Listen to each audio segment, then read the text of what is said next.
السلام عليكم، ازيكم يا اصحابي؟ اهلا بكم في قناتي سير ستايل. النهارده هنعمل مع بعض حامل الاكواب ده او الكاب ستاند شكل فنجان، انتشر كتير في الفتره اللي فاتت، فالنهارده قررت اعمله معاكم من الكرتون. ان شاء الله يعجبكم والفيديو يكون سهل عليكم، ويلا نبدا. اول حاجه هنجيب 4 قطع كرتون ونقصهم شكل الفنجان. الخط اللي فوق ده مقاس 45 سنتي، والخط اللي تحت مقاس 35 سنتي، ونبدا نعمل لهم كيرف كده من الجنب اللي هو شبه الفنجان شويه. ناخد 2 ونسيبهم سلام زي ما هما، نلزقهم مع بعض بالغيره. القطعتين التانيين ناخدهم ونيجي على بعد 3 سنتي من الاطراف، ونبدا نرسم شكل فنجان داخلي كده ونقصه، بحيث ان احنا نفرغ 2 والاتنين التانيين يكونوا سلام زي ما هما. الاتنين السلام نلزقهم مع بعض بالغيره علشان يكونوا الظهر بتاعه القطعه بتاعتنا، اما القطعتين المفرغين هنلزقهم مع بعض بالغيره عشان يكونوا الجزء الامامي.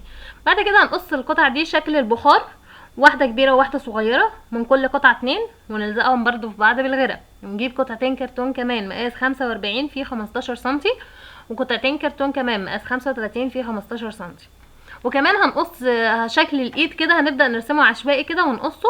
طبعا مش محتاج تكوني بتعرفي ترسمي ولا حاجه، لان هو يا دوبك كيرفات بسيطه كده، حاجه بسيطه يعني. وهنبدا نلزق كل 2 مع بعض بالغيره. هنجيب كمان قطعه كرتون مقاس 15 في 30 سنتي، ونرسم فيها الفراغات اللي هي هنحط فيها الاطباق. هنعمل 2 زي بعض كده بالشكل ده، ونلزقهم برضو مع بعض بالغيره. بعد كده بقى هنجيب القطعتين اللي هم اللي هم شكل الفنجان الكاملين دول. ناخد القطعه اللي هي مقاس 45 في 15 سنتي ونلزقها فيها من فوق، والقطعه اللي مقاس 35 في 15 سنتي نلزقه في شكل الفنجان من تحت. وبعد كده ناخد الجزء المفرغ ده ونلزقه عليهم من فوق بالشكل ده.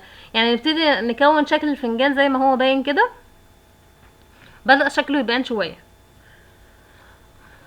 وهيبقى معانا كمان اللي هما القطع بتوع اللي هما شكل البخار دول والشكل الايد. هنجيب بقى معانا ورق كرافت او ورق جرايد او مناديل او اي ورق خفيف موجود عندك، ونبدا نلزقه على الاطراف بتاعه القطع بتاعتنا بالغيره. الخطوه دي ضروريه جدا على فكره، لان الغيره هي اللي هتدي متانه اكتر للقطعه بتاعتنا. هنبدا نغلف كل الحواف بتاعه الاجزاء اللي احنا عملناها دي بورق الكرافت او الجرايد طبعا.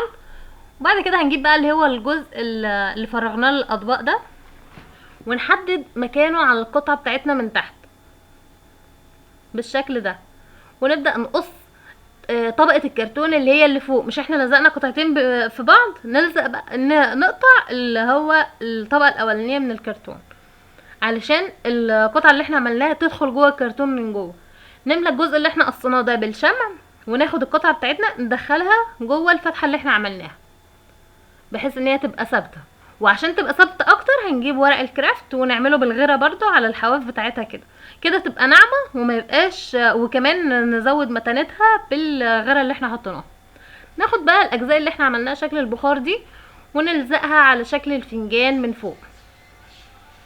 نلزق الكبيره الاول وبعد كده الصغيره كده. هنبقى لزقنا كل الاجزاء بتاعتنا ولزقنا كمان اليد، ده كده بقى شكلها.